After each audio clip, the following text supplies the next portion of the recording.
Hi everyone, welcome to my channel. Today we will read a new poem, namely The Listeners, written by Walter de la Mare. So let's start. Walter de la Mare was a British poet and a novelist and of French Huguenot descent, and he was educated in London and worked for the Standard Oil Corporation. Before turning to writing, initially under the pseudonym of Walter Ramel, he wrote for both adults and children. His collection, Come Hither, was especially highly praised, and Memoirs of a Midgate was his best-known novel. And his collected stories for children appeared in 1947. Now the poem Listener. Is there anybody there? Said the traveller, knocking on the moonlit door, and his horse in the silence champed the grasses of the forest ferny floor, and a bird flew up out of the turret above the traveller's head, and he smote upon the door, and the second time.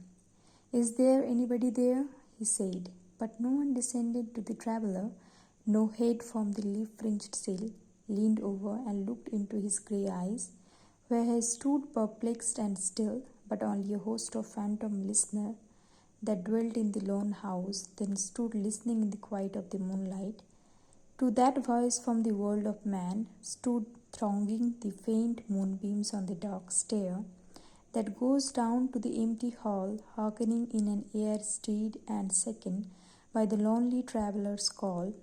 And he felt in his heart their strangeness, their stillness answering his cry, while his horse moved, cropping the dark neath the starred and leafy sky.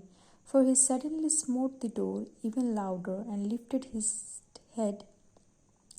Tell them I came, and no one answered, that I kept my word, he said. Never the least stir made the listener, though every word he spake fell echoing through the shadowiness of the still house. From the one man left awake, they heard his foot upon the stair, and the sound of iron on stone, and how the silence surged softly backward when the plunging hoofs were gone. Now we'll see the line-by-line explanation. So, starting with the line, is there anybody there? Is there any person inside the house? The poem thus opens dramatically, and this question is abrupt and suddenly disturbs the prevailing silence. The person who puts this question was not given any name, and the location of the house where the traveller came remains unknown. The beginning of the poem is abrupt and dramatic. It surprises us and creates a thrill or horror in the reader. In this way, the Walter de la Mare creates a supernatural atmosphere, an atmosphere of suspense. The traveller, the person who went to the house, the identity of the traveller remained unknown. Then knocking means striking, moonlit lit up by moonbeams. Knocking on the moonlit door, it was a moonlight night, and as a result the door of the house shone with the moonbeams falling on it. The time heightens the atmosphere of horror, and the lonely and desolate house in the midst of the forest forms a line-verbal picture etched in brave. We find the airiness of the atmosphere in the silence, in the absence of sound and noise. The silence is highlighted here again. Champed mean bit noisily, munched noisily. Ferny, fern meaning a plant with green leather leaves covered with ferns. Floor means ground, the part of the room or walk on. Here the endless expanse of green ferns growing in a forest is likened to the floor of great hall, forest's ferny floor.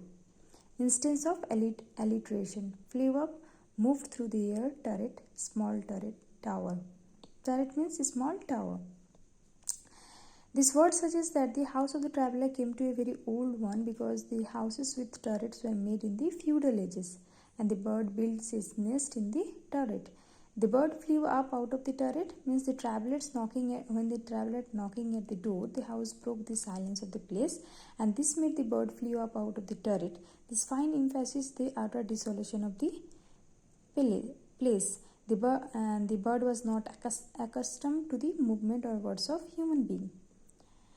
Above the traveller's head means the turret was over the traveller's head. Smote is a past tense of smite, means striking hard. The traveller knocked the door louder than before. Again a second time, it's a classic instance of tautology. Again is a uselessly repeated, and this suggests the impatience of the traveller. Descent came down. No one descended means no one came down to open the door to respond to the traveller's call. No head means no face. Fringe is an ornamental border of loose threads or edge. If a place or object is fringed with something, that the thing forms a border around it and is situated along its edge. Sill means block or piece of timber or stone. Leaf fringed sill means as the window has not been opened for a long time, the sill of the window and its border are overgrown with the clustering leaves of wild climbing plant, and these leaves seem to decorate the window. And this suggests that the house was deserted and there was none to look after it. Leaned over means bent down. Grey eyes, the traveller had grey eyes, and the grey is the color between the black and white. The traveller has been through this phrase, the traveller has been for the first time described, and it adds to the supernatural atmosphere. He was airy, unsubstantial as the ghost, and became a part of the supernatural atmosphere. It must be kept in mind that the forest, moonlight, silence, grey colors are stock properties of romance also. Perplexed, embarrassed, confused, not knowing what to do, still, motionless, silent, and host of a great multitude of. Phantom means ghost, apparition. Dwelt means past tense of dwell, lonely, solitary, then at the time. Stood while listening, quiet silence in the quiet of moonlight. In the silence of moonlight is a welcome relief, a thing of joy or beauty, but a faint moonbeam creates a feeling of horror and strangeness. That voice, the voice of the traveller, and the world of man, the world of the living, the real world. Thronging, gathering in crowd, faint, dim or pale, moonbeams, ray-ups of the motion. Stair, number of flight of steps leading up or down. Stood thronging the faint moonbeams on the dark stair. Here it means the phantoms were listening to the traveller's call. The dark stairs of the house were faintly lit up by the moonlight falling upon them. That goes down. It said about the staircase. The stairs that led down, and the stair went down to the big room into which the front door of the house opened. Empty, vacant hall, large room into which the front door of the house is open. Next, the hearkening means listening in an air and in the atmosphere of the house. The strangeness, unusual and odd behavior of the ghost. He felt in his heart their strangeness. The traveller saw none care to answer his call. He was nonplussed. He did not hear anything from them. In some psychic way, the traveller seemed to feel the presence of the spirits. The stillness answering his cry. The silence of the ghosts were eloquent. They did not answer the traveller's call or query. Then it seemed to traveller that strange and profound silence was an answer to the traveller's call. The ghosts did not break the barrier between the world of the living and the world of the dead. They did not communicate with them. Well, during the time cropping means biting off, cutting as a crop is cut. Turf, dark turf means short, thick, even grass. Neath, beneath, studded with stars, transferred epithet. Leafy, adorned with abounding with leaves. Neath a starred and leafy sky. We are familiar with the experience of looking up at the sky through the foliage of trees, so that the leaves and stars seem equally near. The sky is studded with stars, and the starry sky is seen through the leaves of the tree in the forest. The sky is not leafy, the trees are leafy. Moonlight sifts through the leaves. It's a leaf-constructed and leaf-sustained sky of all around him. It seems that the leaves and the stars grow together in the sky. The traveller was standing on the ground, and there was the leaves of the tree or tall trees in the forest, which were over the head, and appeared to him that the sky was abounding with leaves. For as a result of having felt the presence of spirits, strike hard, louder. Compare degree of loud. Lifted, raised in order to look at. Lifted his head, raised his head because he felt the presence of spirit. Them, answered, gave reply, I kept my word, I promised, and accordingly I came. List, superlative degree of little. Stir, movement. Spake, spoke, fell, echoing, went, vibrating in the air. Serviness, half awake, aroused. A means yes. Then stir up, a footrest, iron, silence, backward, silence heard softly. It's a classic example of alliteration. The traveler came on horseback on the haunted house in the midst of the forest on a moonlight night. Eliciting no response from the ghost, the traveler in vexation rode on his horse. The horse iron sword hoofs struck against the rock ground of the forest. The sound was produced and the silence was broken. The silence is here compared to the sea wave, and the horse with his rider galloped away with the scene, and the sound of his iron sword and on the road became fainter and fainter until they were heard no more. And the forest fell silent again, and the silence rushed back. Plunging means driving. Plunging hoops, the hoops which were rising and falling, were gone. Observe the passive construction here. No longer heard, vanished. Were gone means vanished, disappeared. Here's a small summary. And some question answer. You can see.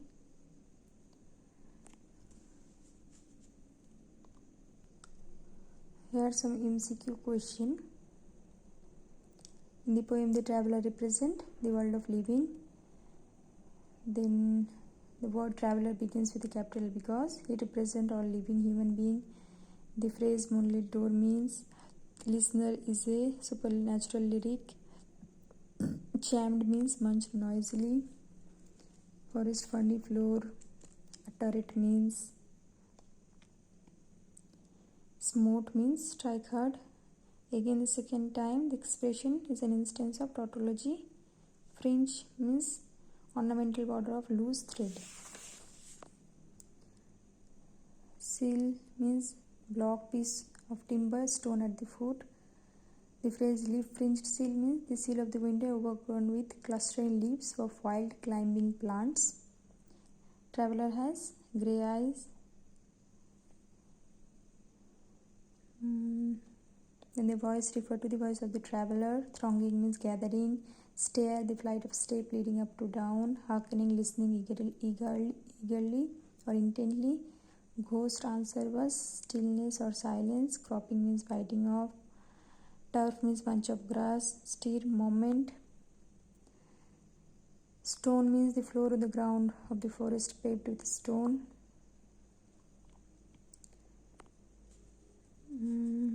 Then traveler knocked the door of the deserted house thrice. 3 times he knocked the door. The color of the grey suggests something mysterious. Is there anybody there? Is said by who? Traveler. Traveler came to the forest on a horseback or riding a horse. Listener is a supernatural poem. The traveler smote on the door. Very important question. The color of the eyes of the traveler was grey. And his horse in the silence changed the grass. Chammed means at noisily.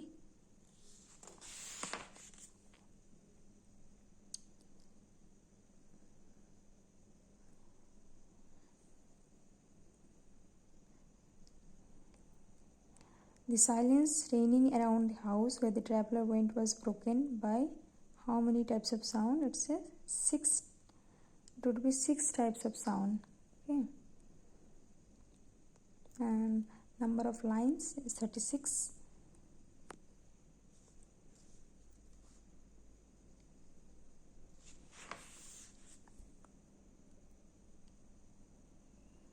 Okay, this was the last. If you like my video, please subscribe and share.